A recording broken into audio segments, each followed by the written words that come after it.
Hello friends.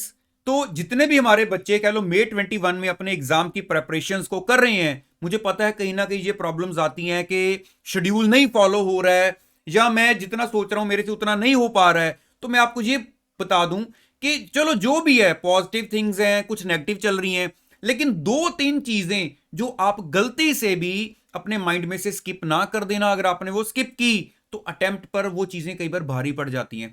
तो जिसमें सबसे पहली बात जो बच्चे नॉर्मली एग्जाम में जाकर फेस करते हैं, मैं आपको फटाफट एक शॉर्ट सी एग्जांपल से वो एक्सप्लेन करता हूं। मान लो मैं कहीं जंग में जाने के लिए तैयारी कर रहा हूं और मेरे पास सपोज कर लो मैंने अपने बैग में एक अच्छा खासा मोटा डंडा भी रख लिया है, मैंने गन भी रख लिया है और मैंने उसके बाद मान लो बॉम्ब भी रख लिया है। तो ऐसे 8 10 12 15 टूल्स मैंने जो भी मेरे कह लो कि वेपन्स हैं वो मैंने सारे रख लिए। अब वहां पर जाकर सपोज कर लो जब मुझे बोला गया चलो जी गन निकालो, अब मैं ढूंढ रहा हूं यार गन कहां गई, गन कहां रखी थी, जो नीचे ही तो रखी थी, ओहो ये गन उधर चली गई है। अब मैंने वो टाइम वेस्ट कर दिया। अब वहां पर बोला गया चलो अब ये चीज निकालो, अब मुझे याद ही नहीं आ रहा कि यार ये तो 8 10 चीजें पड़ी हैं, इसमें से वो जो नाम बोला गया इसमें से वो चीज कौन सी है। अब इसका पॉइंट क्या है, देखो हम इतना कुछ पढ़ लेते हैं, कोई चीज माइंड में इधर रखी हुई है कोई उधर रखी हुई है, लेकिन किस वक्त पर कौन सी चीज, क्वेश्चन की डिमांड क्या है, ये चीज पूछी जा रही है, अच्छा ये चीज का आंसर ये है, ये चीज पूछी जा रही है इस चीज का आंसर ये है। ये प्रॉब्लम बच्चों को सबसे ज्यादा फेस करनी पड़ती है। पूछा कुछ और जा रहा है, हम आंसर कोई और देकर आ रहे हैं, और ये पेपर से आकर भी हमें लगता है कि हम तो ठीक करके आए हैं, और ये बाद में जाकर जब फाइनली हम कई बार आंसर्स देखते हैं, सजेस्टेड आंसर्स आते हैं, तब लगता है अच्छा यहां पर ये लिखना था।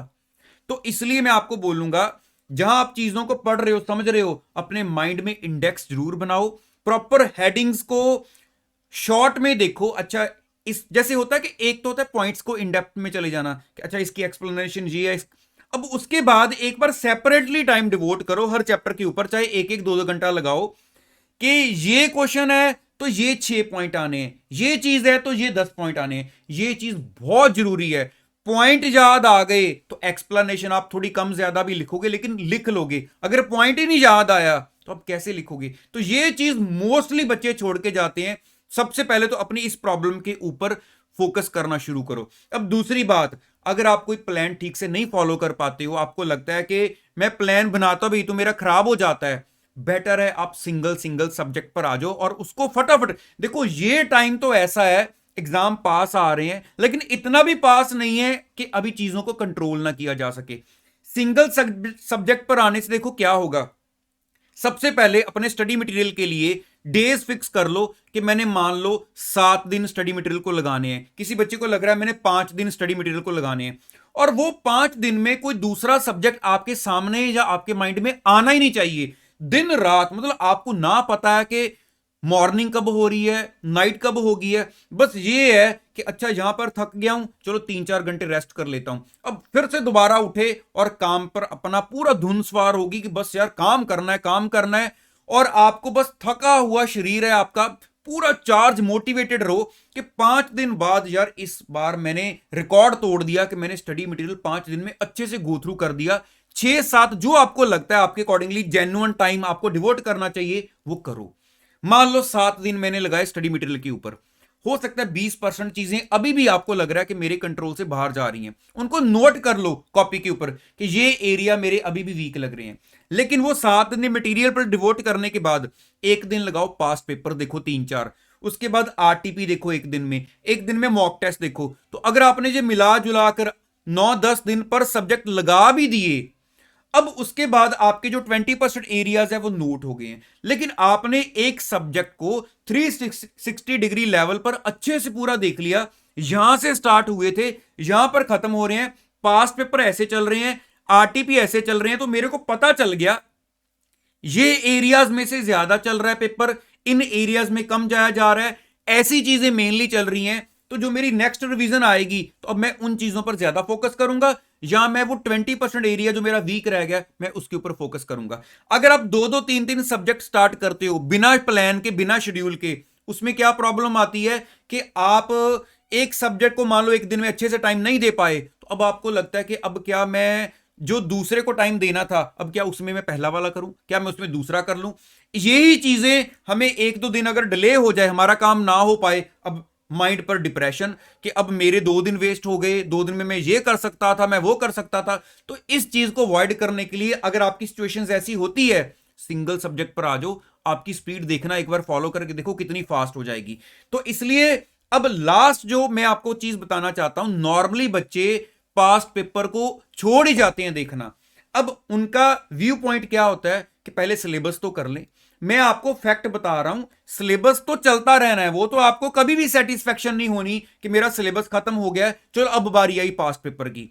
जैसे जैसे अगर आपके 3 चैप्टर हो गए, 4 चैप्टर हो गए, एक बार पेपर को गो थ्रू कर लिया करो कि इन 3-4 चैप्टर में से मुझे कौन से पेपर में क्वेश्चंस नजर आ रहे हैं और वो लेवल क्या चल रहा है, कैसी चीजें पूछी जा रही हैं, ताकि आप जो बाकी के चैप्टर है ना, पहले उनको उस फोकस के साथ, उस माइंड में पहले ऑलरेडी आइडिया लेकर चलोगे। अच्छा, इन चैप्टर्स में से ऐसे क्वेश्चंस आए हैं तो मुझे थोड़ा सा रेडी रहना चाहिए कि ऐसे एरियाज में से चीजें उठाई जा रही हैं। जो बच्चा, मैं आपको साफ बताता हूं, पास्ट पेपर को देखकर ही नहीं जाता, वो पेपर में जाकर फिर प्रॉब्लम फेस करता है, फिर उसको लगता है कि हाँ मैं नेक्स्ट बार पेपर देखकर जरूर आऊंगा, लेकिन नेक्स्ट बार फिर से उसका व्यू क्या होता है, पहले मेरे को तो सिलेबस ही भूल चुका है, सिलेबस रिवाइज कर लूं, वो फिर से सिलेबस रिवाइज करने लग जाता है, सारा टाइम फिर से उसमें लग जाता है। तो सिलेबस रिवाइज करना आपका एक तरफ है, पास्ट पेपर को देखना एक तरफ है। ये ना कभी भी किया करो कि पहले सिलेबस खत्म होगा फिर पेपर की बारी आएगी।